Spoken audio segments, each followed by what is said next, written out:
Euskal Herriko ipar ekialdean Siberoako probintzia aurkitzen da. Eta bertako soinu tresna ezagunena, xirula daukagu. Xirula bai atabalez lagunduz edo bai danburiaz lagunduz.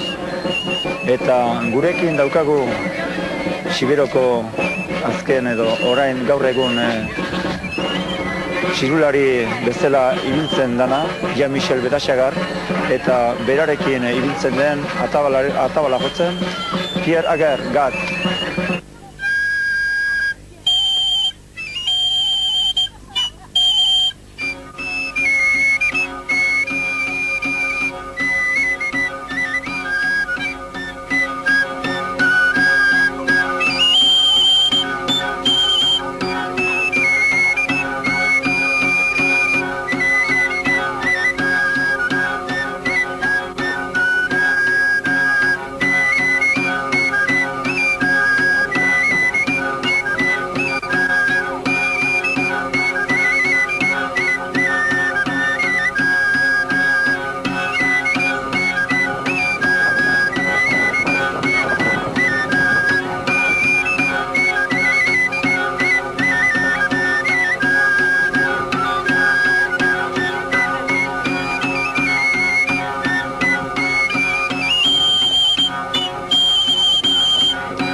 Ninesi Pierre Gat, aharen sortik martxuan 6-an, 1994 ernahbeita aspaldian. Ta gazte-gazteti banizen gusta dantzako eta maskadakako. Geo hasinen duzun eta txilolatzen, dantza utzin duen. Eta geo berriz tabalatzen. Ninesi Jean-Michel Betaxagar, 1995 sorturik nusu Siberuan, ene erregentak edo maisuak izan dira Kopen Mauletara, Ageret, Pierre Txahuni Ruri, eta Pierre Ager Gat ene Tabalari Laguna.